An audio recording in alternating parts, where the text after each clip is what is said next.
peristiwa yang berlaku di Masjid Qiblatain, dan kekallah masjid kita ke Masjidil Haram di Baitullah kekal sehingga hari ini. Bila kita sebut tentang Palestin, bagaimana saudara-saudara kita di sana, apa khabar mereka? Bagaimana keadaan mereka hari ini? Apa yang mereka makan dan apa yang mereka minum? Di mana anak kehilangan ibu, ayah, dan seorang suami kehilangan istri dan anak. Begitu juga istri kehilangan suami dan anak. Bersyukur kita kepada Allah di atas nikmat yang diberikan tidak ternilai, khususnya kepada itu umat Islam di Malaysia.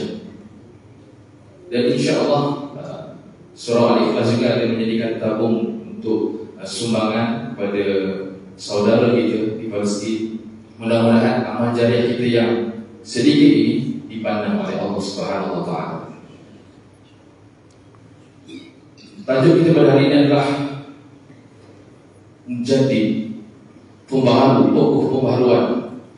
Apakah tugas dia dan siapakah dia?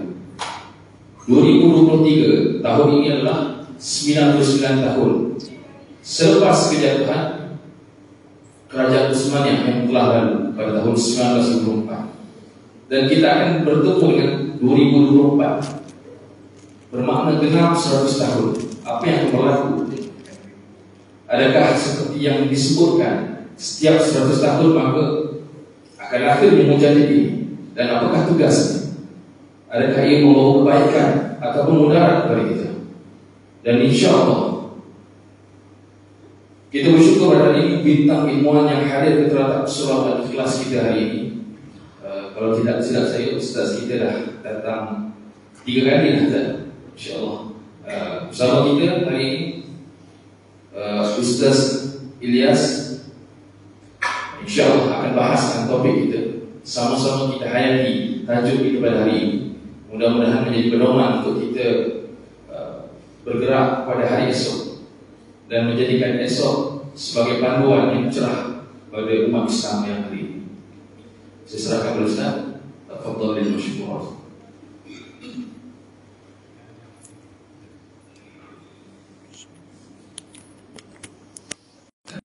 Assalamualaikum warahmatullahi wabarakatuh. Bismillahirrahmanirrahim. Alhamdulillahirabbil alamin. Wassalatu wassalamu ala Rasulillah wa ala alihi wa sahbihi ajma'in. Qala rabbi shrah li sadri wa yassir li amri wahlul 'uqdatam min lisani yafqahu qawli. Allahumma iftah lana qulubana fi talabil ilmi warzuqna ikhlasu fihi wal amalu bihi wan nashru bihi hatta ya'tiyana al yaqin. Allahumma a'izzal islam wal muslimin, Allahumma ansuril islam wal muslimin wal mujahidin wal mustad'afin fi Palestin wa fi kulli biladil muslimin, amin ya rabbal alamin. Amma ba'du. Alhamdulillah, syukur dan puji dipanjatkan ke hadrat Allah Subhanahu wa ta'ala. Dengan izin, ketentuan dan kasih sayang Allah, dapatlah sama-sama kita bertemu pada kesempatan malam yang berbahagia ini. Terima kasih saya ucapkan pada pihak surah Al-Ikhlas, khususnya Tuan Haji Muhammad Nur Sulaiman yang menjemput saya pada kesempatan malam ini. Dan agak sekian lamalah saya tak bertandang ke sini sebab dia kawasan UK ni saya seram sikit. Maklumlah UK kan, dia golongan have ni lain sikit. Dia bukit antarabangsa, dia international ni payah sikit kita nak ni. Tapi atas jemputan yang sangat bermakna ini, saya penuhi. Moga-moga menjemput barakah di sisi Allah Subhanahu wa taala insya-Allah. Muslimin muslimat, hadirin hadirat yang dirahmati Allah sekalian, antaranya kita ucap tahniah lah, surau kita makin cantik, makin indah. Dah ada kipas besar atas kepala ni ya. Makin dia sebenarnya kipas besar ni ada yang komplain kadang tu, dia kata harap kipas je besar, tak ada sejuk mana pun. Dia kipas besar ni HVLS ni, high volume low speed ni, dia bukan tujuan untuk kuat.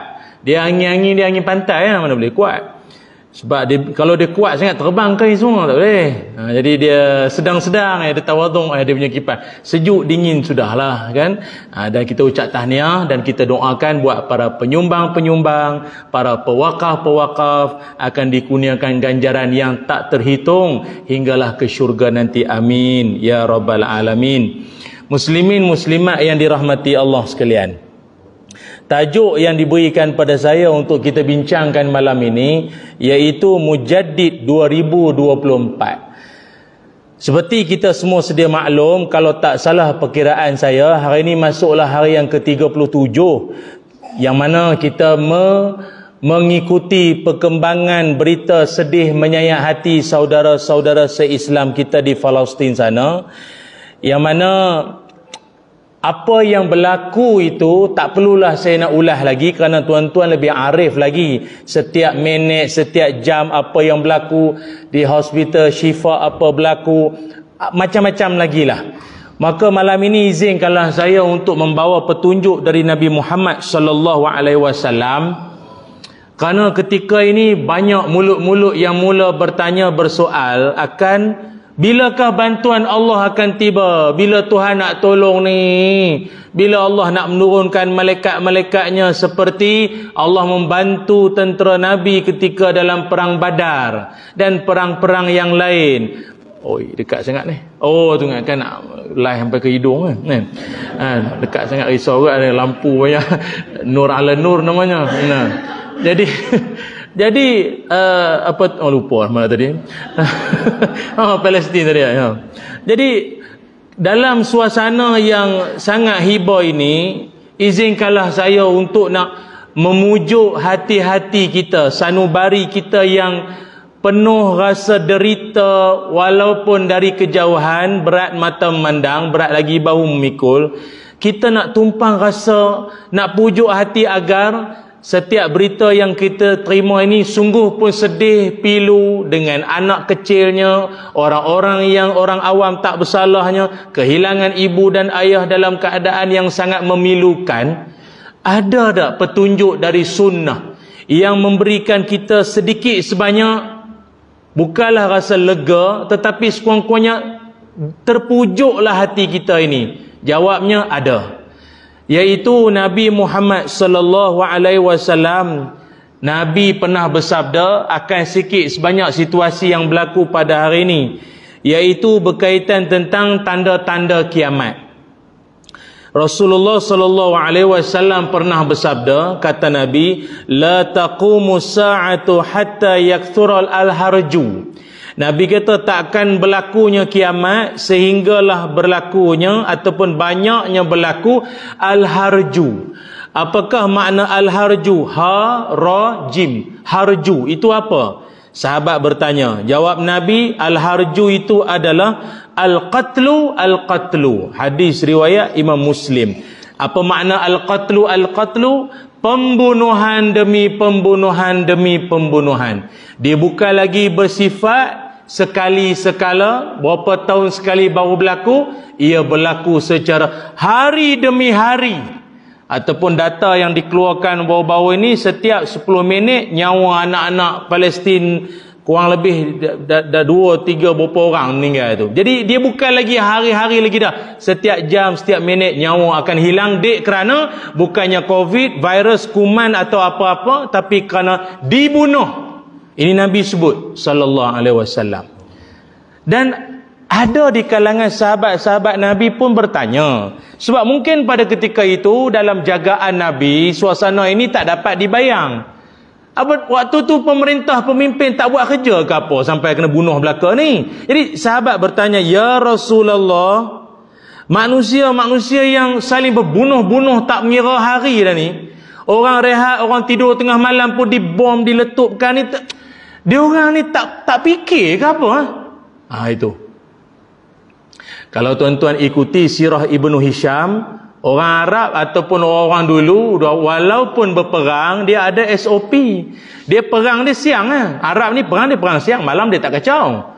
Ada waktu-waktu kes terpencil ada juga. Tapi kalau ikutkan dia perang siang, OP sawa lah, senang faham. Ini tak peduli. Orang tengah tidur malam ke hospital, tempat awam ke, dia bubuh semacam lah.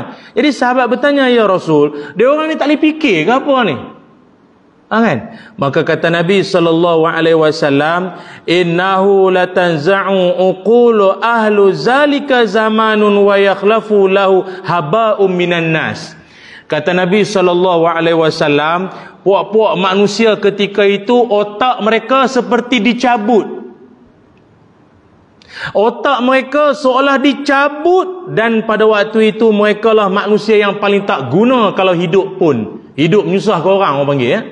Dalam dihalau di sana sini, hidup dalam satu tempat, membunuh, menzalimi orang pula. Maka orang-orang itu, kata Nabi, seolah-olah mereka itu dicabut otak mereka. Kita ni macam mana pun, kadang bengang geram macam mana pun, kita ada belas ihsan. Lagi-lagi duduk di Selangor, Darul Ihsan, lagi kena ada ihsan. Yang ni dia tak peduli anak ke orang yang tak ada kaitan pun, bukan lawan dia, bukan pihak ataupun orang yang, maknanya orang yang bukan dalam game lah sebenarnya. Apa benda ni, orang tak terlibat pun kau bunuh, tak ada ini apa. Itu Nabi sebut, dia orang ini seolah-olah dicabut otak mereka. Lalu bukan setakat itu, Nabi sebut di hujung hadis, kata Nabi, yahsibu aksaruhum annahum ala syai'in wal yasu ala syai'in. Mereka ini pula berjuang dalam keadaan macam orang tak ada otak, dan perjuangan mereka itu, mereka sendiri mengaku, kata mereka, yang kami buat ini atas kebenaran, yang kami buat ni betul, kami ada hak yang kami nak tuntut. Ini hadis riwayat Imam Ahmad. Lama dah Nabi dah sebut benda-benda ini akan berlaku. Dan tak cukup setakat itu, Nabi SAW juga pernah menyebutkan satu keadaan yang jauh lebih sadis lagi adalah, kata Nabi, wallazi nafsi biyadihi la tazhabu dunya hatta ya'tiya 'alan nasi yaumun la yadri al-qatilu fima qatal. Nabi kata, demi jiwaku di tangan Allah. Nabi kalau cakap macam tu, maknanya ayat berikutnya merupakan suatu penegasan. Ini serius. Korang kena dengar betul-betul ni aku nak bagi tahu ini. Apa? Nabi kata, demi jiwaku di tangan Allah, tidak akan datang kepada manusia melainkan akan ada manusia di suatu masa nanti, si pembunuh pun tak tahu kenapa dia membunuh, walal maqtulu fima qutila, yang dibunuh pun tak tahu kenapa dia dibunuh. Dia besar bunuh aku, yang membunuh aku pun tak tahu. Aku dapat arahan. Barangkali lah kalau dia boleh jawab, aku hanya menurut arahan saja, jadi aku bunuh lah. Ingat Nabi sebut, Nabi kata apa? Yang membunuh tu nanti adalah orang yang tak tahu apa sebab dia membunuh. Barangkali dia pun tak ikuti sejarah, yang dia tahu dia bunuh je lah. Barangkali ikut adalah reward tertentu dia dapat, pelepasan cukai mungkin, gaji dinaikkan mungkin, bonus apa dapat, manalah nak tahu. Jadi dia bunuh je lah tanpa dia tahu kenapa dia bunuh. Dan lebih menyayang hati lagi, yang dibunuh pun tak tahu kenapa aku dibunuh, kenapa aku terlibat sama. Aku budak sekolah, aku bayi lagi, masih dalam perut ibunda aku lagi, kenapa aku dibom? Maka benda ini, hadis ni panjang lagi. Cukuplah saya nak bagi gambaran bahawa apa yang sedang berlaku ini ada petunjuk dari Nabi SAW. Nabi yang sayangkan umat, dan Nabi yang tak pernah membiarkan umatnya dalam keadaan tertanya-tanya. Biar tahu jangan keliru. Macam itulah tagline dari lebih kurang. Cuma tuan-tuan semua, satu benda yang saya nak highlightkan juga adalah, dikala kita sedih dan hibah dari kejauhan, hanya geram saja ini, maka satu benda yang boleh pujuk hati kita sikit adalah apa? Rupa-rupanya mereka yang terlibat dengan suasana yang berlaku ketika ini ada fadilatnya. Tetap ada fadilat. Sungguh pun ya, kita kata keadaan yang kita sendiri pun tak mampu nak bayangkan macam mana keadaan ni. Tapi rupanya ada kelebihan. Nabi SAW menyebutkan, inna ummati ummatun marhumah laisa 'alaiha azabun fil akhirah. Nabi kata, sesungguhnya umatku Nabi kata umat aku marhumah. Apa makna marhumah? Dikasihi. Itu kita kan orang meninggal kan almarhum, kalau perempuan almarhumah. Jadi moga-moga dia dikasihi Allah. Jadi Nabi kata umat Nabi ni, kita semua ini, Nabi kata umat aku adalah umat yang dikasihi Allah. Ini bukan overclaim, self claim, ini memang Nabi yang claim. Yang Nabi pun wa ma yantiqu anil hawa in huwa illa wahyu yuha. Nabi bukan sedak-sedak nak mengaku syok sendiri, ini semua wahyu dari Allah. Apa Nabi kata? Setengah puak kan dia mengaku dia kesayangan Tuhan.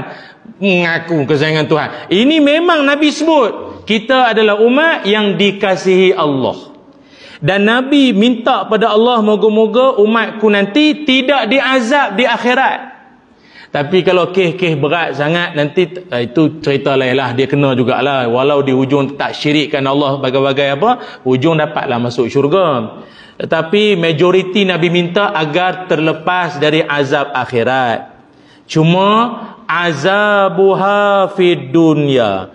Cuma azab di dunia, umatku yang mulia terpaksa lalui. Apakah azab itu? 3 bentuk azab. Pertama, al-fitan. Apa makna al-fitan? Fitnah. Maknanya tuan-tuan ni, walau orang masjid, orang surau semayang siang malam dahi bertanda sekalipun, kuat sujud, kuat semayang, kuat derma apa sekalipun, tetapi fitnah adalah benda yang kita tak dapat lari. Tu tuan-tuan kena ingat kan? Fitnah.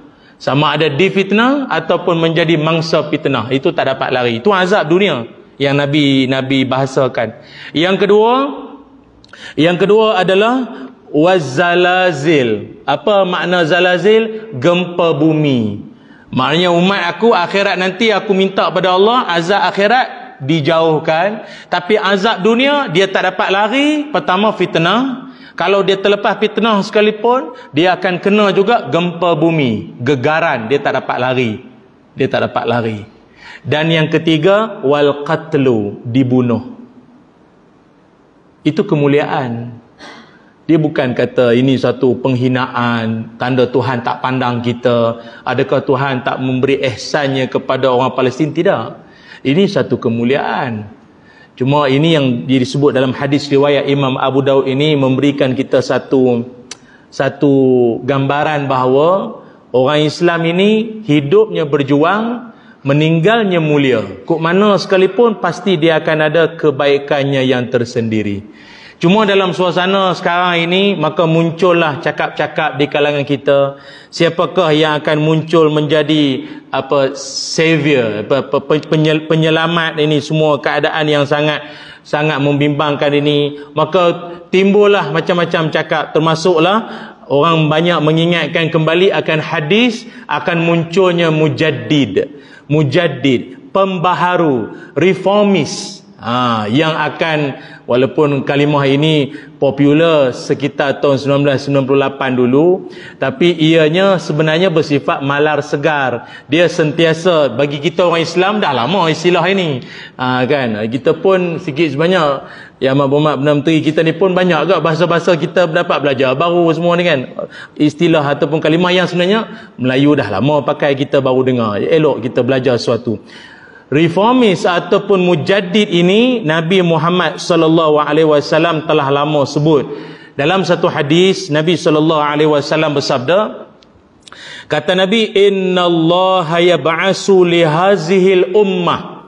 Kata Nabi, sesungguhnya Allah Subhanahu wa taala akan mengutuskan untuk umat ini setiap 100 tahun, ala ra'si kulli mi'ati sanatin may yujaddidu laha dinaha.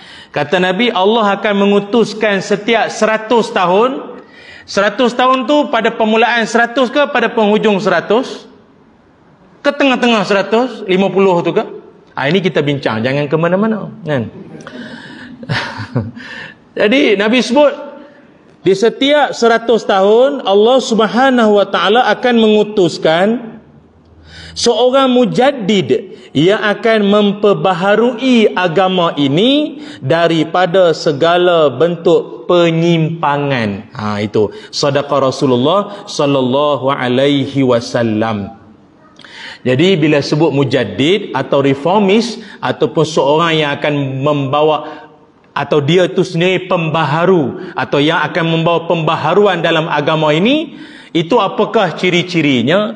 Apakah contoh-contoh sosok tubuh yang pernah disebut dalam kitab-kitab ulama-ulama dahulu yang pernah muncul dalam ratusan tahun yang sebelum-sebelum ini? Semuanya kita ada rujukan dia untuk kita bentangkan pada malam ini. Cuma orang kaitkan mujaddid 2024 itu kerana genaplah 100 tahun kejatuhan kerajaan Turki Uthmaniyah, atau lebih tepat lagi 3 Mac 1924. Ini merupakan sejarah hitam orang Islam kita, khususnya orang beriman, kerana dahulunya kerajaan Turki Uthmaniyah yang memayungi sarwa jagat dunia ini atau dunia Islam hingga ke alam Melayu kita, kurang lebih dalam 600 tahun berpusat di Turki sampailah ke Balkan Eropah, ataupun dia slogan paling terkenal sekali, di mana ada laungan azan, di situlah tanah air kami. Dia pun ada versi Mak Kilau dia juga ada. Tapi kerajaan Turki Uthmaniyah ni dia punya ayat dia gitu, di mana ada laungan azan, di situlah tanah air kami. Itu. Walau bagaimanapun perancangan licik Yahudi, akhirnya semua ataupun kegemilangan kerajaan Turki Uthmaniyah ini akhirnya hancur. Bermula dengan Yahudi Dunnama yang memeluk Islam, dia jadi musuh dalam selimut, gunting dalam lipatan, api dalam sekam. Konon-konon masuk Islam, tapi rupanya dia buat satu pergerakan ataupun dia buat satu gerak perancangan untuk nak menghancurkan kerajaan. Sebab dia tahu kerajaan Turki Uthmaniyah ni hebat dan kuat, tak akan mampu nak dilawan secara luaran. Akhirnya dia menyusup masuk dan dihancurkan. Sebab itu dalam sejarah tuan-tuan, kita orang Melayu khususnya, musuh-musuh yang bersifat berhadapan ni insya-Allah lah boleh dengan silat apa mandi minyak malam-malam apa kuntau silambam semua ada, saya ingat boleh tuan-tuan ni. Boleh dengan cekak lah apa. Kadang orang cuit sikit, oh dia buka bunga dah. Baru daftar yuran pagi tadi. Tapi kita orang Melayu paling kalah dengan musuh dalam selimut. Memang itu memang terbukti pun. Kita paling kalah musuh dalam selimut. Yang duduk bersama-sama dengan kita, menghirup udara yang sama, itu yang paling payah sekali nak lawan. Sebab barangkali dia datang masjid sama dengan kita, barangkali dia duduk bersama dengan kita, tapi jauh di sudut hati dia perancangan jahat. Dan benda ini bukan satu yang asing. Di zaman Rasulullah sallallahu alaihi wasallam dulu, ketika ada masalah isu yang ditimbulkan oleh puak-puak Yahudi, tak kiralah Yahudi Bani Qainuqa' ke Bani Nadir ke, yang menjadi orang tengahnya orang Islam, Abdullah bin Ubay, kan? Ketika Nabi arahkan Bani Qainuqa' untuk mereka itu dihalau sebab cari pasal, kan? Pecah perjanjian. Yahudi memang berdulu macam tu, perjanjian harap buat lah. Dia akan break the rule lah, break the agreement, kan? Kacau, perempuan Muslim masuk dalam pasar, dia pergi selak kain, lepas tu sampai jadi bergaduh. Bila bergaduh sampai berbunuh-bunuh. Nabi kata apa? Macam ni mana boleh? Ini dah pecah perjanjian. Nabi halau. Puak-puak Yahudi ni pula utuskan Abdullah bin Ubay, siapa? Orang Islam, munafik, untuk pergi berunding dengan Nabi. Ya Rasul, halau orang. Dia orang tu dulu masa kami berperang, kan Aus dan Khazraj dulu kan berperang lama. Puak-puak Yahudi tu yang banyak tolong kami, supply senjata semua, tolong kami, bagi dana semua. Boleh bincang lah ya Rasul. Dia sebenarnya dia orang ni macam tu. Dia takkan jadi orang pihak yang melawan, dia akan jadi orang yang dibalik tabir, tapi akhirnya yang beroleh untung dia. Tapi yang kita geramnya, yang jadi datang bincang tu orang Islam sendiri. Banyak tuan-tuan. Lepas tu Bani Nadir cari pasal, cubaan nak bunuh Nabi, kan? Dia bawa batu besar. Nabi nak lalu, dia nak tolak batu tu daripada atas. Mari malaikat Jibril kata, ya Rasulullah, ada batu orang nak tolak, nak jatuh atas kepalamu ya Rasul. U-turn balik lah. Nabi dapat tahu SB lah. Nabi pun ada SB. SB Nabi malaikat lah. Nabi U-turn balik dan Nabi keluar ke arahan, semua Bani Nadir dihalau keluar. Datang lagi Abdullah bin Ubay, ya Rasul, kerja halau orang ni. Takkan bagilah. Dia juga sahabat orang Islam. Lepas tu kisah yang lagi menyayat hati lagi bila ialah di Turki kan ada gerakan golongan tua dengan gerakan Turki muda yang bergaduh antara tu, dan akhirnya muncullah nama-nama yang jadi tokoh-tokoh Mustafa Kamal Atatürk apa semua ni yang jadi rosak daripada dalam. Yang merosak daripada luar Syarif Hussein. Ini bukan membawang, tercatat dalam sejarah. Syarif Hussein menjadi alat pada British untuk nak merosakkan. Dia tahu, dia kalau Islam ni Arab-Arab bersatu, pasti dia orang akan kalah. Jadi macam mana nak mengalahkan dia orang secara mudah? Pecah-pecahkan mereka, lantik mereka untuk menjadi king. Tu akhirnya jadi kingdom. King tu. Dan menganggap Turki Utsmaniyah itu sebagai penjajah. Korang ni rugi, negara banyak hasil minyak ada tapi kena salur pergi Turki Utsmaniyah. Rugi pergi Turki buat apa? Korang tak bela sendiri korang. Nampak dia perang saraf. Maka akhirnya dia orang menuntut semua, antaranya Syarif Hussein lah. Akhirnya janji-janji dia akan naik jadi raja lah bagai semua, sampai akhirnya kejatuhan Turki Utsmaniyah ni, dan dia sendiri mula nak menuntut pada British. Dulu kata janji nak angkat aku jadi raja, boleh kita pergi lantik engkau pertabalan dekat Cyprus. Pergi Cyprus apa pun tak ada, tergadai macam tu je tanah, dapat ke penjajah habis sudah. Tuan-tuan, cukuplah sejarah ni. Yang paling menyayat hati sekali Sultan Abdul Hamid II. Ada satu surat yang kalau kita baca ni, kita dapat rasai betapa hari ni kita melaung-laungkan integriti, kejujuran apa semua. Beliaulah yang sangat-sangat yang kita kagumi sekali. Dalam satu surat ketika hari di mana maknanya dah di penghujung-hujung dah, dia tahu dah sebab Mustafa Kamal Atatürk masa tu nak mengurangkan kuasa khilafah ketika itu. Dia kata apa? Saya berhenti menjadi khalifah kerana penindasan dan ancaman oleh Turki muda. Dan kumpulan ini, dia kata, bertegah untuk ugut saya untuk meluluskan penubuhan negara Yahudi di Palestin. Saya menolak. Ini Sultan Abdul Hamid II kata, saya tolak cadangan ini. Dan mereka akhirnya tawarkan saya 150 juta keping emas British. Tuan-tuan ingat, dia sogok dengan duit. Dia cerita bab duit. Dia orang kan pegang ekonomi. Dia sogok dengan duit. Dia kata, saya tolak duit tersebut, dan saya katakan saya takkan bersetuju dengan kamu semua walaupun anda tawarkan saya bukan setakat 150 juta emas British, tapi semua emas yang ada dalam dunia. Dia kata, oh ini orang ada iman je yang boleh cakap macam ni. Dia kata semua emas yang ada, bukan yang British ada saja, yang British ada pun bukan dia punya pun, dia korek negara orang yang dia jajah semua. Emas satu dunia ini pun kalau dihidangkan pada aku untuk nak meluluskan British itu menjadi milik penjajah, maka aku sesekali takkan gadaikan. Dan ada lagi lah sambungan yang dia sebut, yang mana surat ini merupakan surat yang sangat membuatkan kita rasa sebab sekali dengan apa yang berlaku. Tuan-tuan, kita bagi laluan pada azan isyak terlebih dahulu, dan jangan ke mana-mana, kembali selepas ini insya-Allah.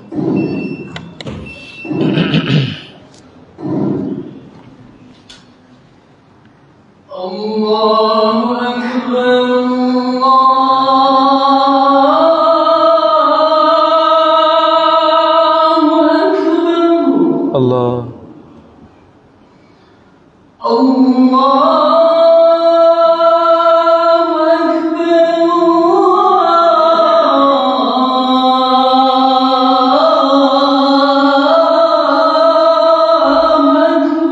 Allahu Akbar, Allah.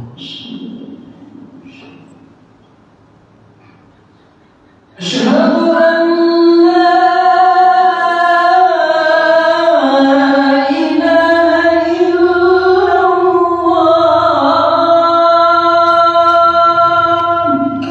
an la ilaha illallah. Asyhadu an la ilaha illallah. Asyhadu an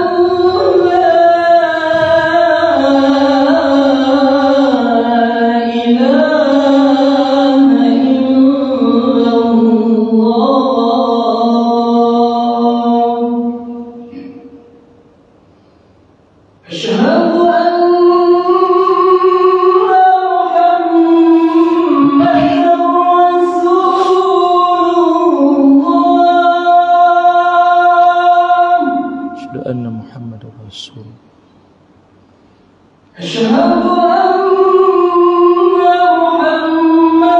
رسول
Allahu Akbar. Allah.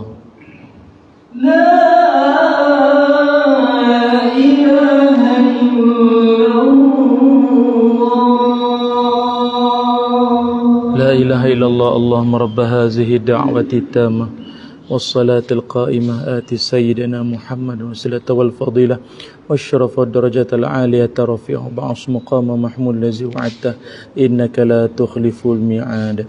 Muslimin muslimat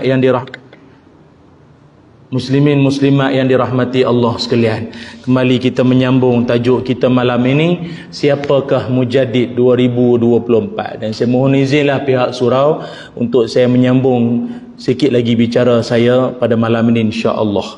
Muslimin muslimat sekalian, tadi kita ada menyebutkan kisah sedih menyayat hati yang berlaku dalam sejarah kita umat Islam, iaitu kejatuhan Turki Uthmaniyah, yang banyak faktor lah, faktor luaran punya, faktor dalaman pun ada.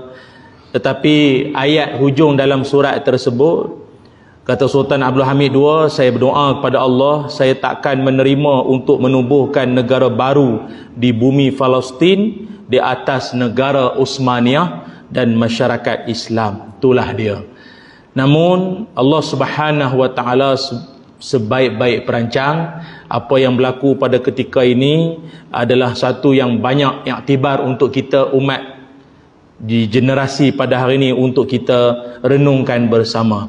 Cuma berbalik kembali kepada topik utama kita, iaitu tentang siapakah reformis ataupun siapakah Mujaddid 2024. Maknanya kalau ikutkan tahun 1924 dan 2024, maka genaplah 100 tahun. Menjadilah tanda tanya, timbullah teori-teori, tekaan-tekaan mengatakan barangkali agaknya dialah reformis kita. Ada yang mengatakan Presiden Turki itu adalah Mujaddid. Ada yang mengatakan ulama-ulama tertentu merupakan Mujaddid. Dan ada juga yang kurang faham, adakah Mujaddid itu mesti seorang ulama? Adakah seorang Mujaddid itu dia mesti seorang pemimpin? Atau dalam masa yang sama dia berkebolehan ulama pun dia, atau dia juga seorang yang ulama dan umara, dua-dua dia. Itu. Maka kita akan rungkaikan bersama. Muslimin muslimat yang dirahmati Allah sekalian, hadis yang kita bacakan tadi, iaitu kata Nabi, sungguhnya Allah akan mengutuskan untuk umat ini setiap 100 tahun akan ada golongan yang akan yujaddidu, akan menjadi pembaharu kepada agama ini. Maksudnya apa? Baik, para ulama menyebutkan maksud at-tajdid ataupun reformis itu adalah seseorang yang akan mengembalikan manusia dari sudut fiqh, iman, amal dan dakwah dengan nafas baharu, pendirian dan akidah yang sama dengan Rasulullah sallallahu alaihi wasallam. Cuma pendekatan, approach, metodologinya itu lebih segar dengan zaman ataupun tempoh ataupun masa masa tersebut setiap 100 tahun. Sebab kalau tengok dari sudut kajian-kajian barat sekalipun, kata mereka, ilmu akan berkembang setiap 10 tahun.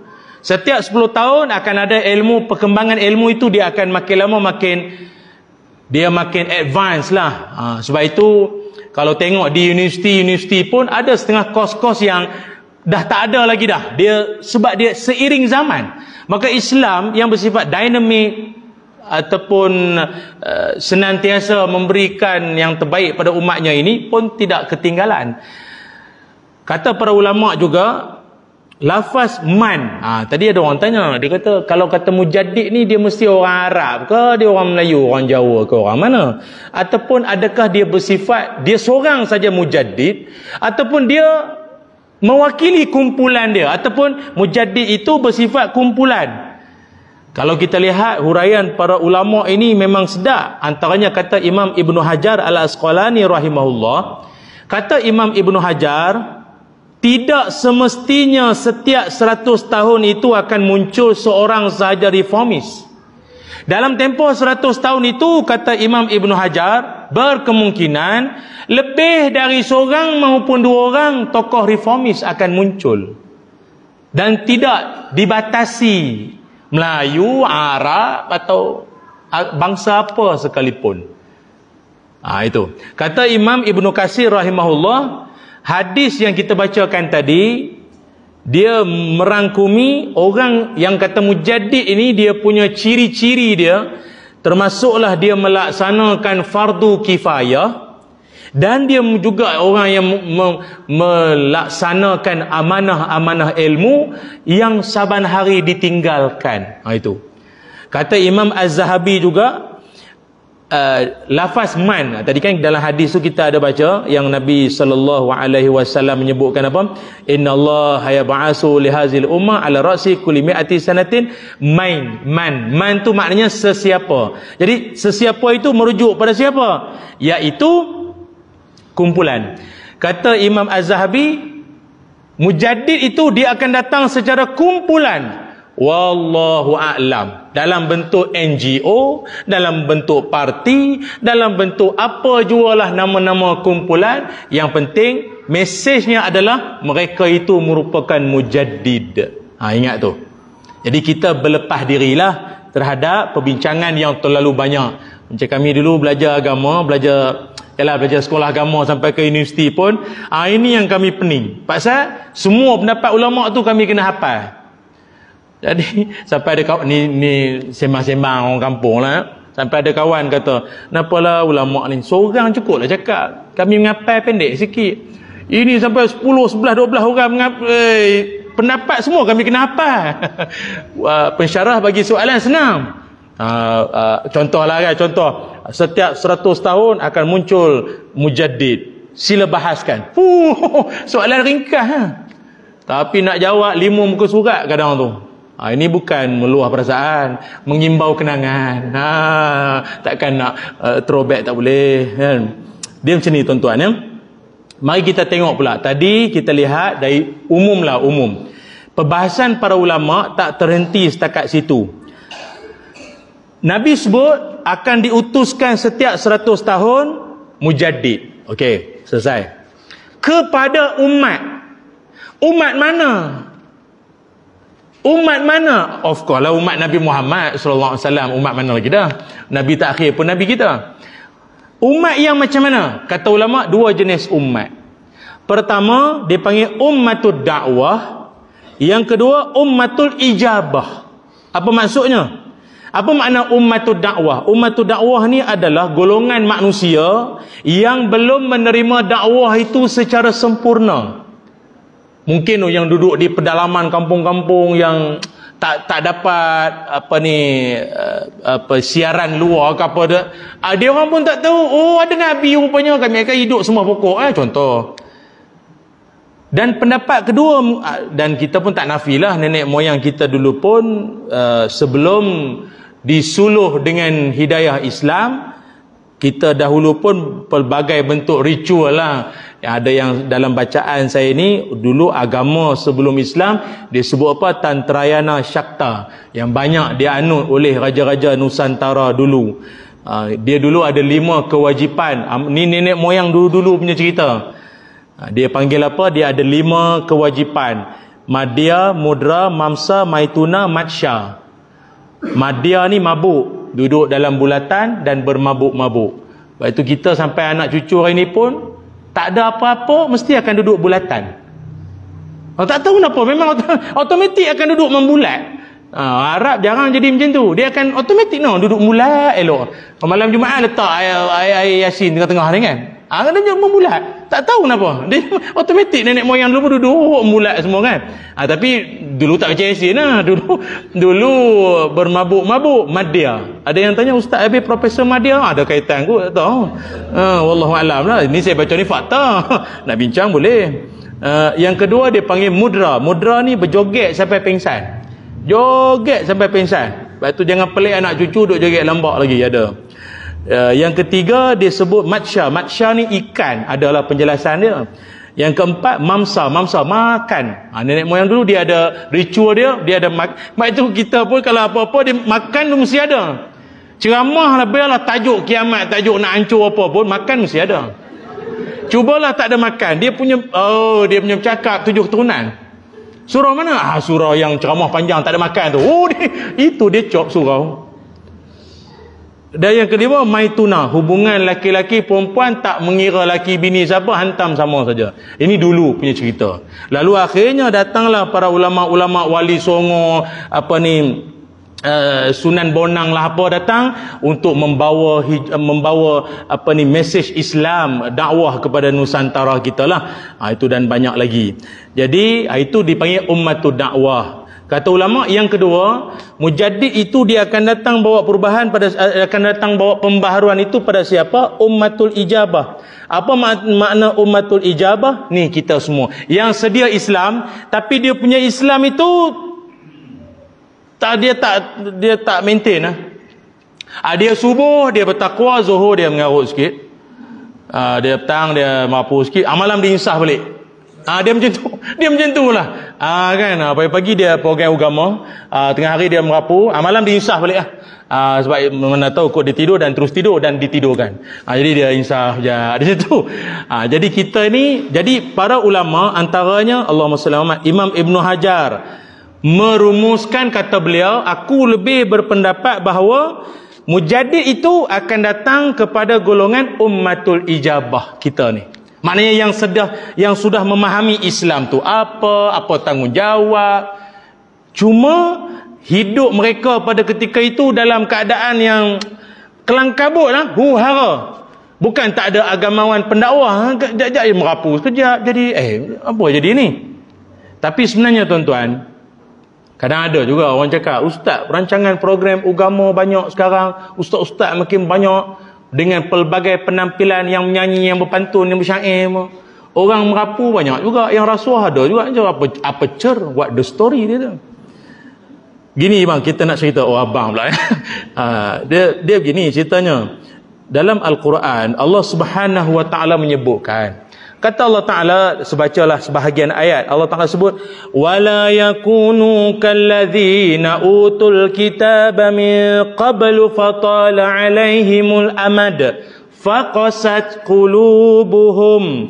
Sadaqallahul azim. Allah Ta'ala berfirman, dan ada dalam kalangan umat manusia yang mereka ini telah diberikan kitab, diberikan kepada mereka panduan, way of life. Dah bagi dah kitabnya. Tak cukup kitab, si penerang kitab pun datang, nabi-nabi pun datang dah.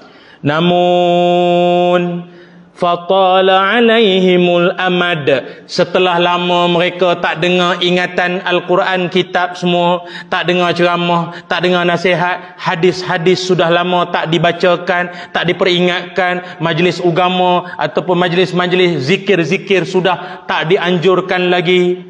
Apa jadi? Allah sebut faqasat qulubuhum, hati mereka menjadi keras. Allah sebut cause and effect. Disebabkan maka jadilah.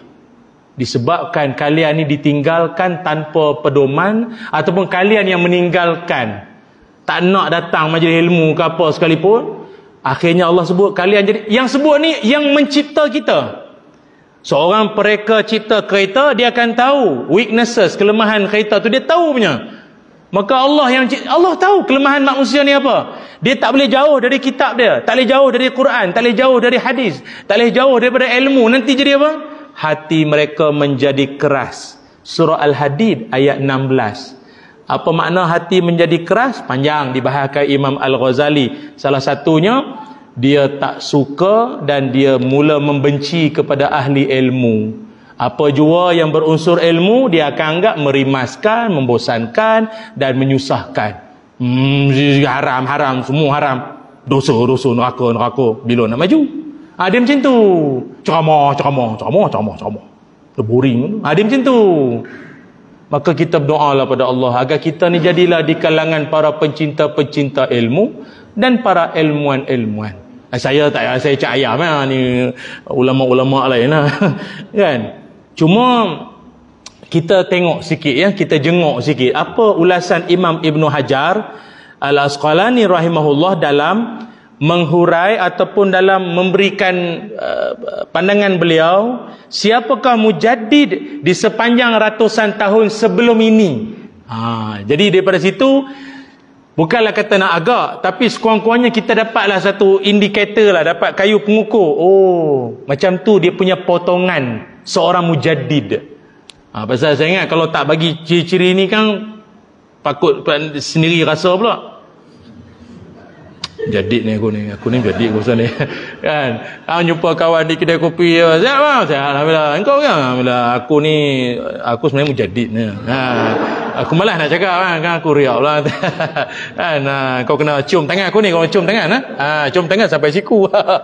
Dia tak boleh, nanti dia masuk air. Jadi kita kena bagi tahu berdasar yang cakap dia bukan saya. Saya nakal saya memindahkan ilmu daripada ulama. Kata Imam Ibnu Hajar dalam At-Tibi, dia kata apa tau? Dia kata sama ada 100 tahun tu awal 100 ataupun hujung 100 boleh jadi. Maknanya tahun 2024 sehingga berapa?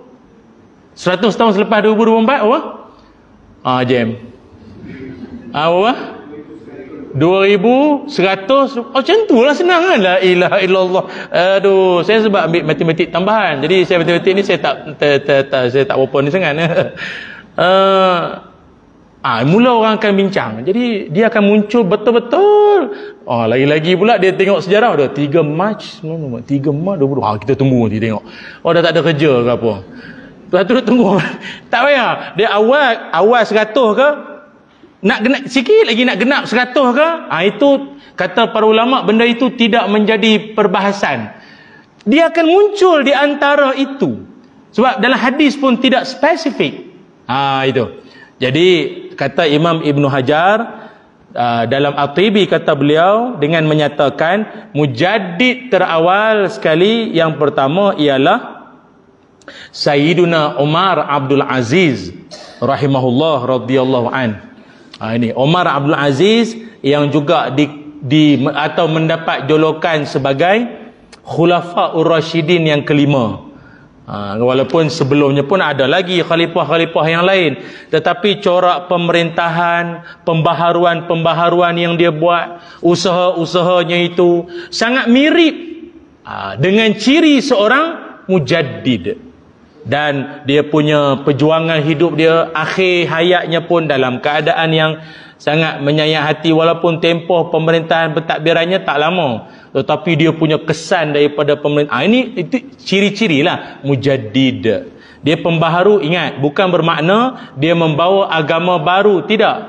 Tetapi dia seolah-olah kalau orang pergi servis kereta, alignment daripada kepincangan pahaman agama yang menyimpang, dia tarik balik agar lurus balik. Macam tu. Yang kedua mujaddid yang kedua adalah Imam Syafi'i rahimahullah. Maaf, saya sebut sikit tadi, Sayyidina Umar yang mana meninggal pada tahun 101 Hijrah. Nampak perkiraan dia tu. Kemudian kata Imam Ibnu Hajar lagi, yang kedua adalah Imam Syafi'i rahimahullah yang meninggal pada 204 Hijrah. Nampak dia punya tu tempohnya kan. Dan saya tak ulah lah kot ya, setiap tokoh-tokoh ni sekadar menyebut nama, dan sebab ada yang lagi penting yang akan saya sebut selepas ini. Yang ketiganya Ibnu Suraij yang meninggal pada tahun 306 Hijrah. Nampak? Saya bacakan yang 100, yang 200, yang 300. Mujaddid yang seterusnya, yang kelima Al-Baqilani yang meninggal pada 403 Hijrah. Yang mana nama-nama saya sebut ni, tuan-tuan buat kerja sekolah lah, balik tengoklah sejarah hidup dia, perjuangan dia, sumbangan dia nanti tuan-tuan. Yang seterusnya yang keenam, mujaddid kurun keenam Al-Ghazali rahimahullah, Imam Ghazali kan, Hujjatul Islam, yang meninggal pada 505 Hijrah. Mujaddid yang seterusnya adalah Ar-Razi, meninggal pada 606 Hijrah. Setakat yang saya dapat ini saja. Jadi kalau tuan-tuan dapat lihat nama-nama orang soleh, ulama-ulama ini, mereka ini memiliki sedikit sebanyaklah orang kata persamaan antara mereka. Cuma dalam saya duduk buat sikit homework pasal tajuk ini, ada juga orang yang agak sinis lah. Dia cakap, dia kata, Syekh, enter ni tak percaya ke dengan satu hadis yang Nabi sebut, la ya'ti alaikum zamanun illa alladhi ba'dahu syarrun minhu. Nabi kata, ini Nabi sebut, tidak akan datang kepada kamu satu zaman yang mana zaman akan datang lebih teruk pada sebelum. Jadi faham tak? Yang sebut Nabi, hadis riwayat Imam Bukhari, hadis sahih. Nabi kata, tak akan datang satu zaman di mana zaman akan datang orang-orangnya, maksudnya orang-orangnya lebih teruk daripada orang sebelum. Jadi mujadid apa? Mujadid apa teruk daripada orang sebelum? Maknanya hanya hebat orang dulu je lah, glory of the past je lah, orang dulu je lah. Akan datang tak ada yang hebat-hebatnya. Orang macam ni tak payahlah nak tumbuk bergaduh tuan-tuan. Dia pun baca hadis. Yang eloknya kita pesan pada dia, belajar hadis ni jangan sekadar buka YouTube dan TikTok saja. Dia belajar ni kena betul-betul, kata Imam Syafi'i, tuluz zaman. Kena spend masa yang banyak. Kalau setakat duduk antara maghrib isyak pun bersilang kaki dah lenguh dah mengkor dah dalam hati dah ada niat, taubat aku tak mari dah lepas ni, marilah menjadi kamu apa pun tak kira. Bayar dia ilmu ni dia kena macam tu sikit. Kami dulu duduk syekh-syekh kami dulu, saya dulu kadang ada cuti musim panas ke apa, kami pergilah bertalaqi ilmu di luar bilik darjah lah orang panggil, kelas-kelas di pondok-pondok di Mesir dulu. Kadang syekh kami ni contoh macam pen kan, ada sahabat saya tu pen tu dia macam ni, agaknya dia boring kot. Dia boring, dia cakap Arab lawak tak ada, punchline tak ada, apa tak ada, dia main macam tu. Syekh tu dia bahas tentang adab seorang penuntut ilmu setengah jam gara-gara budak tu main pen. Akhirnya kami semua simpan pen terus. Simpan pen terus. Pasal budak yang main pen tu bukanlah depan sangat. Soft kedua ketiga nampak. Kami yang duduk belakang simpan tu kan dia nampak habis. Pakai tak baliklah kita malam ni nanti. Jadi dia bukan mudah lah ya. Jadi ilmu ni kena masa yang panjang. Jangan sekali dua dengar balik perasaan ulama. Itu bahaya. Allahumma salli ala Muhammad, Nabi sebut dalam, jadi maknanya jangan habis cakap itu. Ada hadis yang lain yang melengkapi. Lepas tu Tu Haji Makno lagi lah banyak tentang hadis-hadis fitan ataupun halaqah punya episod-episod tuan-tuan kan. Dia macam puzzle dia macam jigsaw puzzle kan. Kita baca tu mungkin satu bahagian, satu juzuk daripada satu gambaran yang penuh. Dia jangan satu tu je. Ada lagi gambaran yang kita belum nampak. Dalam hadis yang lain Nabi ada sebut, setiasa dalam kalangan umat aku akan berdiri atas kebenaran dan ada orang yang akan mengkhianati mereka sampailah datang kemenangan dari Allah. Artinya apa? Sampailah datang kemenangan akan datang is the bright future. Masa depan yang cerah tu ada. Jangan bersikap pesimis, biarlah kita semua nampak kaya musuh Islam jajah, biarlah tunggu Imam Mahdi lah datang. Tak boleh tuan. Imam Mahdi ni pun satu hal agak ramai agak mengaku Imam Mahdi ni payah tu. Aduh. Baik, muslimin muslimat sekalian. Baik, kita tengok. Para alim ulama secara sepakatnya merumuskan sekurang-kurangnya seorang mujaddid itu dia ada 3 ciri utama pada dia. Sekurang-kurangnya, banyak. Ataupun dalam bahasa kitab dia kata 3 medan tajdid dia panggil. Pertama, dia punya sifat dia adalah dia akan mengembalikan ajaran agama seperti mana yang asal dibawa oleh Rasulullah sallallahu alaihi wasallam. Macam tu. Dia akan bawa balik seperti mana yang Nabi ajar. Barangkali kita pun tak nafilah pahaman hari ni pun banyak dah berpecah-pecah pula. Lepas tu pula hari ni dalam bahasa mudah lah, mufti-mufti jalanan pun banyak belagak macam seorang alim. Emas memang kuning, tapi bukan semua yang kuning tu emas. Dalam tandas surah Al-Ikhlas pun ada emas, ataupun yang kuning-kuning lah ada, tapi dia bukan emas lah tuan ya. Dia bukan emas, dia ketulan lain tuan-tuan. Maksud saya, tuan-tuan jangan lihat asal serban, kopiah, janggut berpenampilan ni, ini ulama ni melompat minum air lebihan dia tak habis minum tu, selawat kan. Sabar, relax, nanti bahaya tuan-tuan, nanti jadi macam-macam. Yang kedua, adalah dia seorang yang akan melawan segala bentuk bid'ah. Maknanya segala bentuk penyelewengan yang asal-asal Nabi ajar dah dia ubah habis dah macam-macam lagi. Macam di Selangor ni memang juara lah ajaran sesat. Banyak ajaran sesat Selangor ni. Itu muncul satu golongan. Saya ni, yalah, saya pun ucap terima kasih lah pihak media yang mengenengahkan nama-nama kami, menyampaikan ilmu pada masyarakat. Bila dikenali orang, maka sikit sebanyak jadi sasaran juga. Sasaran apa? Untuk nak test ilmu, untuk nak test macam-macam. Ni ustaz yang TV tu kan? Okey, nak tanya sikit apa kaitan ustaz TV dengan nak tanya soalan? Tak apalah. Okey ustaz, nak tanya sikit macam-macam. Kadang soalan-soalan yang dia tu sendiri bahaya tau sebenarnya. Syirik. Soalan-soalan yang kurapat apa macam itu. Ada seorang tu dia kata, orang Islam sekarang ni banyak syirik dia kata. Pula pasal bukannya semayang sembah Tuhan dia kata. Banyak sekarang semayang sembah jam. Menyembah jam dia kata. Dia kata kalau betul sembah Allah, tak payahlah ikut waktu. Subuh, mayanglah ke apa pun. Apa Allah ni memang ada timeline ke, ada dia punya office hour ke apa, tutup kedai ke apa? Mayanglah asal nak mayang apa? 6, 7, 8, mayang je lah. Jadi kalian terlalu menyembah waktu, ini semua syirik dia kata. Kita pula syirik. Dan banyak lagi tuan-tuan, orang yang maaflah kalau kita ni ilmu kalau tak cukup, kita sendiri pun boleh terracun tu. Dia kalau mi racun tak apa. Ini terracun dengan cakap dia macam hujung-hujung dia tu bahaya tu. Maka di sinilah agaknya keperluan yang Allah Taala dah tahu dah, mujaddid mesti berperanan pada ketika itu. Dan yang ketiga iaitu dia akan memberikan hukum-hukum baru kepada perkara-perkara yang tidak berlaku di zaman Nabi Muhammad sallallahu alaihi wasallam.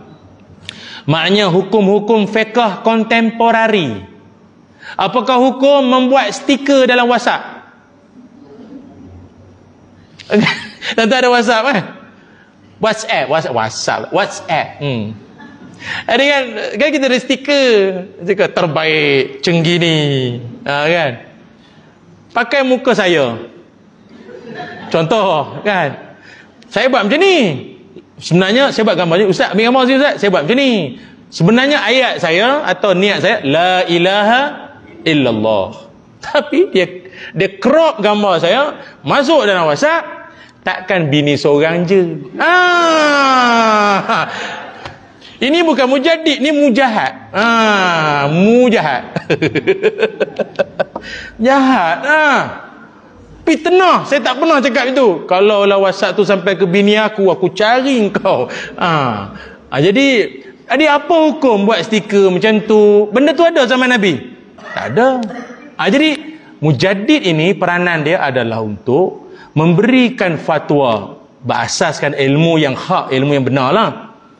Yang mana tak berlaku di zaman Rasulullah sallallahu alaihi wasallam dan juga para sahabat mungkin. Itulah dia punya spek, apa dia punya spek dah, skop, job skop dia sedikit sebanyak untuk kita fahami bersama.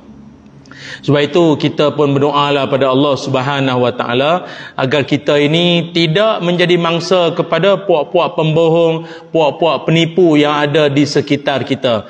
Inilah perjuangan para ulama-ulama dulu yang kita pun tak nafikan. Kata para alim ulama juga, seorang mujaddid ni juga dia seorang yang berkeluasan ilmu, merangkumi ilmu apa? Ilmu fiqh, mufassir. Mufassir ni menafsir Al-Quran, tafsir Quran. Muhaddis, dia juga seorang yang pakar dalam hadis. Atau dia juga, ni kena faham. Sebab baru ni ada orang kata, ustaz, saya rasa mujaddid kita Abu Ubaidah. Kan? Abu Ubaidah. Nampak mata. Ini Abu Ubaidah saya ingat. Ketua Brigade Al-Qassam kita ni, dia kot agak mujaddidnya. Maka bila saya tengok ulasan para ulama, tidak mustahil. Kerana kata para ulama juga, seorang mujaddid juga dia alimu bil harbi, mahir dalam peperangan dan selok belok dalam menumpaskan musuh dan berkeberanian. Walaupun keliling kelalang dia jadi macam-macam dah, dia punya statement, kenyataan macam tak ada benda. Tunggu, kalian jangan gembira lagi ya. Jadi boleh jadi ini semua ulasan para ulama berdasarkan hadis. Dia juga seorang yang sangat berkemahiran dalam bab-bab peperangan, aspek peperangan. Dia tuan-tuan tak tahulah ni terpulang ni tuan nak bayangkan siapa. Saya malam ni bukan nak bawa nak tunjuk apa, kita nak beritahu dia punya ciri-ciri agar sendiri jangan mengakulah itu salah satunya. Dan kita berdoa kepada Allah agar, ataupun mana tahu hasil asuhan kita di rumah, di pondok kecil kita itu akan lahir mujaddid, mana tahu, ataupun menjadi warasatul anbiya, ulama-ulama hebat lahir pada rumah tuan-tuan, siapa sangka. Kan doa kepada Allah, amin ya rabbal alamin, insyaallah ya. Baik, cuma Nabi SAW mengingatkan kepada kita bahawa di akhir zaman ini fitnah yang sangat dahsyat juga adalah apabila manusia itu dalam keadaan kekeliruan memilih guru. Maknanya bila dia sampai satu tahap dia pun tak tahu, ustaz saya pun tak tahu lah saya nak berustazkan siapa, nak menuntut ilmu dengan siapa lagi dah. Maksudnya apa? Kan Ibnu Jauzi sebut agama itu adalah ilmu, maka engkau kena tengok daripada siapa kau mengambil ilmu itu. Maknanya daripada ilmu yang betul kau akan menjalani kehidupan beragama dengan betul. Itu dalam satu hadis Nabi Muhammad sallallahu alaihi wasallam, Nabi menyebutkan berkaitan tentang golongan yang, maknanya kalau tuan-tuan nak menuntut ilmu, nak belajar dengan dia, ataupun disebabkan kita sebut pasal mujaddid ni kan, sama ada dua, kalaupun dia seorang ulama ataupun dia seorang umara.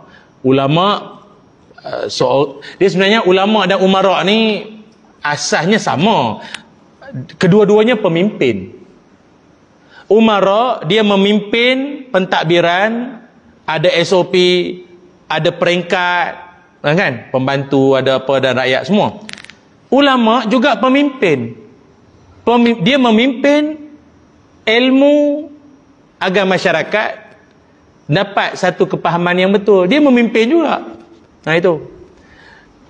Jadi mujaddid ni dia ulama ke umara ustaz?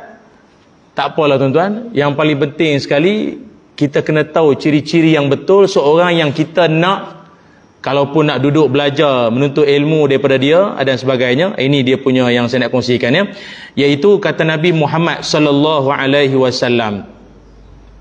Pasal hari ini pun isu berkait tentang kita nak memilih ulama yang mana satu lah ustaz.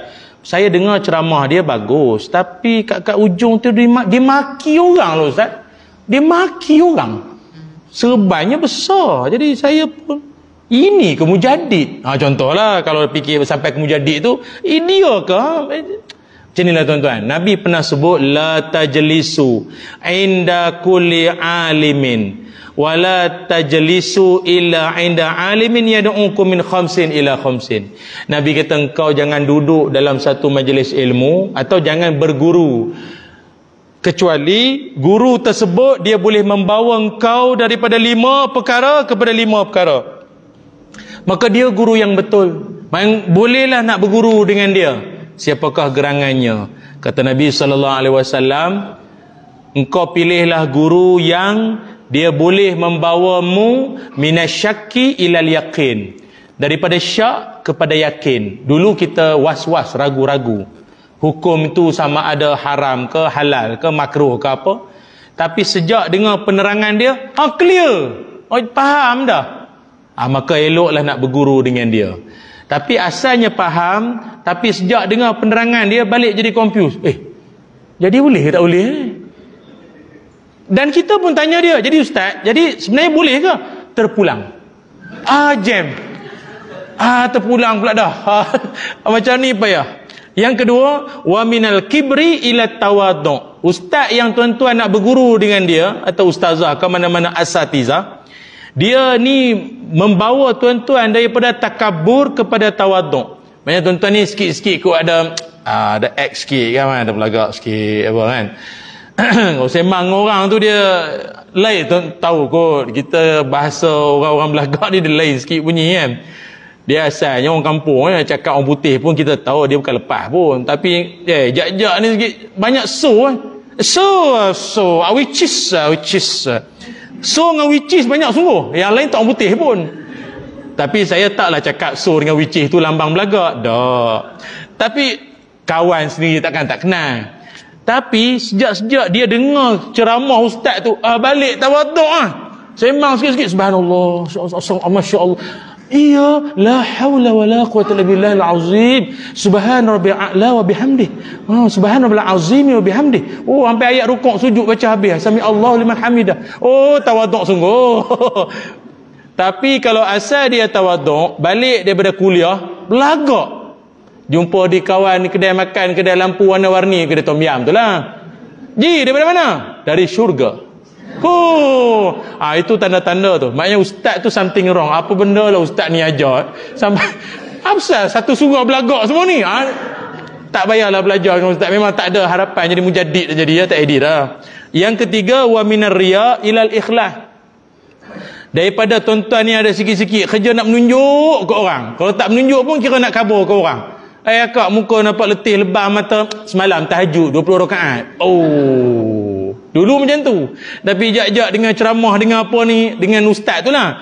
Balik-balik, akak bagusnya. Dengan kata yang Palestin punya tabung akak yang penuh kan. Alhamdulillah ni semua izin Allah. Harta pun dengan kita. Ni Allah yang bagi pinjam. Tu ustaz tu bagus lah. Mana dia, boleh lah. Dia ajar ilmu yang betul. Dan yang keempat, wa minal adawah ilan nasihah. Daripada bermusuh kepada berbaik-baik. Tuan-tuan, kalau asalnya benci dengan mak saudara, benci dengan jiran, meluat dengan pengurusi surau, menyampah dengan persatuan penduduk, tapi jak-jak dengar ceramah malam tu, bermaaf-maafan lah. Walaupun tahu Ramadan bulan 3, raya bulan 4 kan lambat lagi, tapi maaf dah sekarang. Kok meninggal, dia jadi baik. Jadi ustaz tu eloklah kalau nak menuntut ilmu daripada dia. Tapi kalau jak-jak balik daripada ceramah dia, bergaduh dengan orang, tak tahu kenapa, tak puas hati dalam grup WhatsApp, provok gaduh manjang. Jadi ustaz tu something wrong. Apa benda dia ajar balik gaduh semua ni. Dan yang kelima, wa minar raghbati ila rahbah. Daripada seorang yang tamak terhadap dunia kepada seorang yang zuhud. Itu maknanya mungkin payahlah nak nampak muka ke surau ni sibuk sangat meniaga kerja apa. Tapi jak-jak dia dengar tu, hidup janganlah sibuk sangat mengejar dunia. Dia maknanya penyampaian guru itu elok nak diikuti. Ni Nabi bagilah dia punya guideline, panduan-panduan. Tapi kalau ikut para ulama banyak lagi. Kata Ibrahim An-Nakhai, engkau kalau nak melihat seorang untuk kau nak hidup berpandukan ajaran ilmu daripada dia, maka lihatlah 3. Dia kata, nazaru ila hadihi wa ila syantihi wa salatihi summa akhaza anhu. Pertama kau tengok akidah pegangan dia, akidah yang dia bawa itu macam mana. Kedua, akhlak perangai dia, cerita tawaduk, cerita mulut, jaga mulut, ada insurans. Dia sendiri cakap maki hamun kutub, sumpah serenah orang, tak edit macam tu. Baca hadis potong, kutuk orang sejam di meja yang mulia kuliah ni, tak patut. Dan yang ketiganya, solatnya. Dan dia juga orang yang cakap serupa bikinlah. Baik itu saya selalu berpesanlah, lagi-lagi anak-anak, adik-adik yang mana berpendidikan agama, ambil jurusan agama, kena jaga diri, jaga akhlak, jaga kita punya maruah lah, sebab kita dipandang masyarakat. Saya dulu macam di Kedah kan ada Maktab Mahmud. Mahad Mahmud ni kalau di Kelantan macam Mahad Muhammadi lah. Baru dapat tawaran masuk Maktab Mahmud, terpilih masuk. Alhamdulillah, daripada hampir 1000 lebih yang masuk tu, ratus-ratus, saya terpilih, alhamdulillah. Tapi masa hari terpilih tu, saya dapat surat terpilih masuk tingkatan 1 ke Maktab Mahmud tu lah, alhamdulillah. Pergi surau orang tolak jadi imam. Punyalah masyarakat ni pandang, padahal aku sepatah hadis tak hafal lagi, disuruh jadi imam. Enak atau enak kuliah lah jawabnya. Minggu pertama orientasi boleh balik ke rumah, warden bagi balik, tolak jadi imam sujud sejadah. Hafal tak habis, lalah tinggal sejadah. Nyorok dalam toilet tak boleh. Macam kata, ni budak mahat ada ni, tak boleh. Jadi ini bukan menakut-nakutkan, ini untuk bagi semangat. Bila kita belajar agama, manalah nak tahu satu hari nanti kita menjadi mata pandang masyarakat tu, jadi imam sebagai contoh. Lepas tu kadang anak-anak muda dia jadi imam, tapi jiwa muda kadang-kadang tu dia nak berpenampilan, dia ada perangai-perangai orang muda. Kita jemput dia jadi imam tarawih ke apa kan, pekeh kalilah imam subuh pun dia kan. Lepas tu baca sedap lah, makcik-makcik belakang Allah buat menantu sedap lah. Alhamdulillahirrabbilalamin Ar-Rahmanirrahim. Oh, dia buat macam tu. Makcik belakang meleleh lah. Tinggal bongsu seorang perempuan tu boleh dah perasan, boleh dah. Tak payah ambil imam tarawih lain menantu sendiri pun boleh lah. Sekali masa beli nasi lemak, nampak ada budak muda jogging pula seluar pendek. Ini bukan imam tadi ya, imam subuh tadi. Apa seluar pendek? Makcik tu kata aku macam nak qada subuh tadi rasa.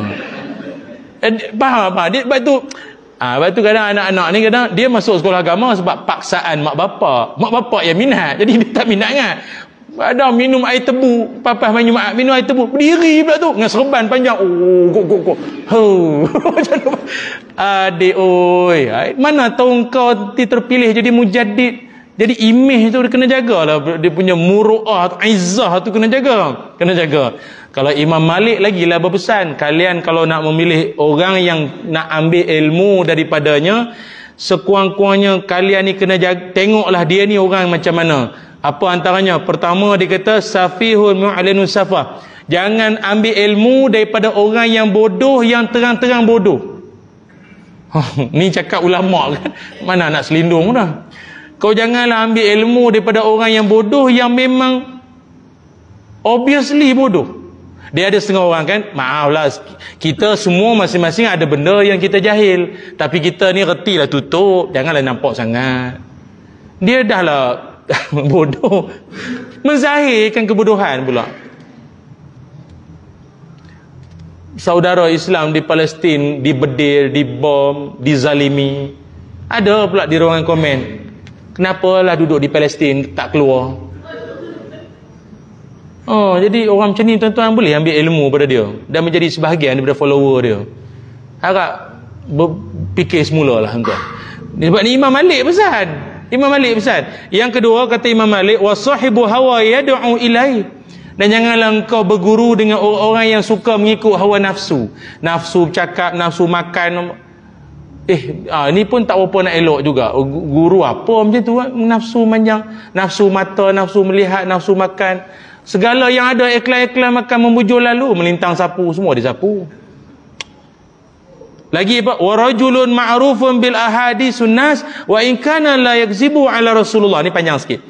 Dan kau janganlah berguru dengan orang yang dia ni bab-bab hadis Nabi, memang prioriti dia, ini hadis Nabi, engkau jangan. Orang salah baca baris, dia betulkan, dia tegur, itu baris. Dia sepatutnya baris atas bukan baris bawah, ni mana hadis belajar ni. Dia tegur. Tapi dia secara cakap-cakap harian penuh dengan merapu dan menipu. Ulama ni sampai tahap tu. Macam tu pun kau tak payahlah nak ambil ilmu dengan dia sangat. Baca hadis macam nak bergegar rumah. Tapi sembang orang Allah, Tromen datang rumah makan laksa.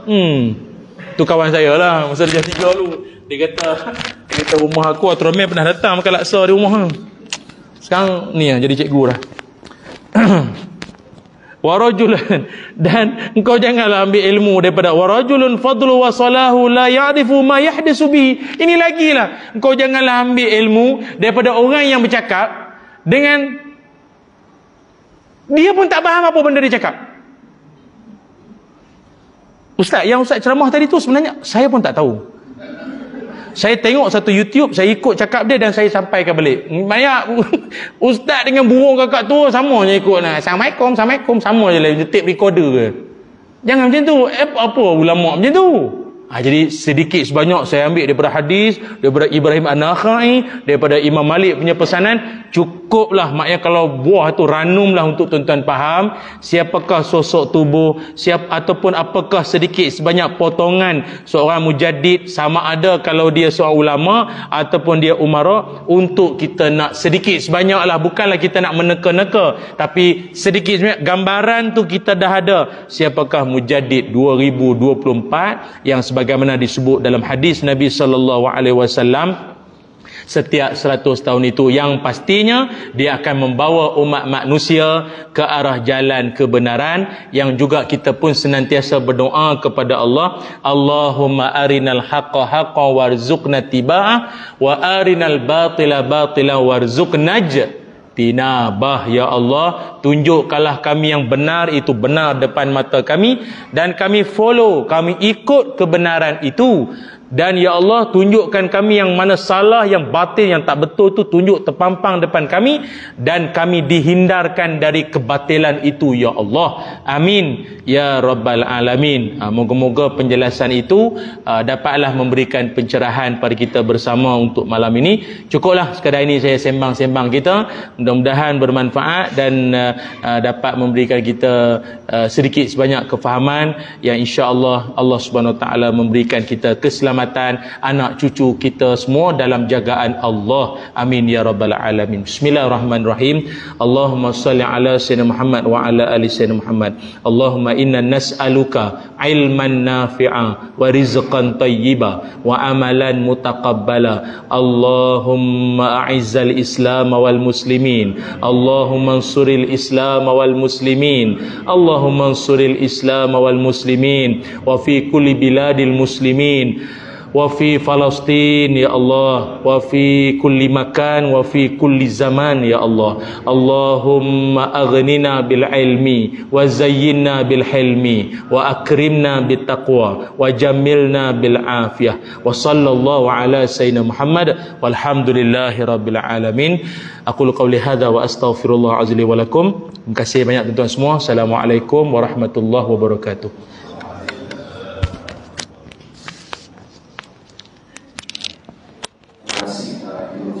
Terima kasih kepada Ustaz Ilyas atas ketajaman mulai pasal tajuk diberikan kepada hari ini. Mudah-mudahan istiqna, dan kalau kita rasa diri menjadi itu, pertimbangkan balik, kita tanyakan pada diri kita. Dan kuncinya adalah kenapa puasa yang Ustaz buat tentang hablum minallah, hubungan kita dengan Allah. Itu yang pertama sekali kita harus lihat, bagaimana hubungan kita dengan Allah, sama ada dalam keadaan yang benar ataupun kita jauh tersasar. Mudah-mudahan dengan ilmu yang benar, guru yang benar, membawa kita kepada keadaan Islam yang sebenar, insya-Allah.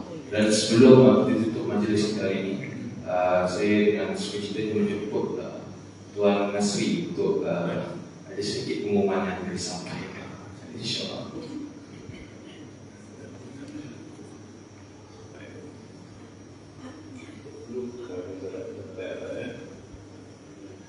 Assalamualaikum warahmatullahi wabarakatuh. Terima kasih saudara Adib, Tuan Haji Makno selaku Musisi Surau di luar kepada saya.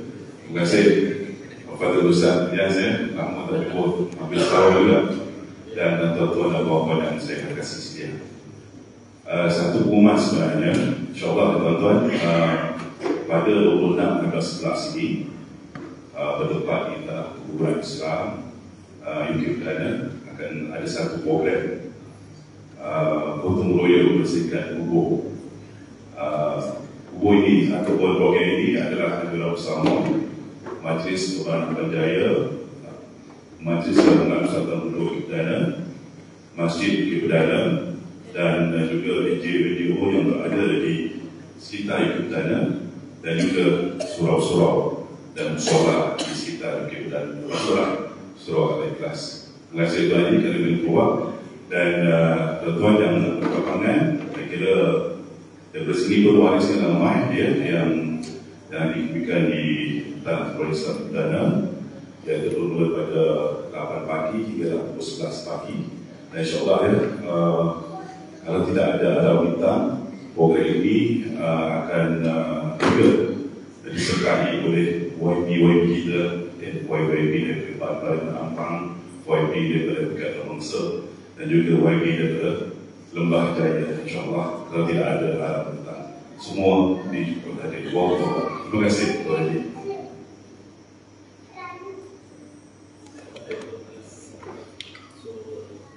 InsyaAllah kita akan terus dengan salat insyaAllah.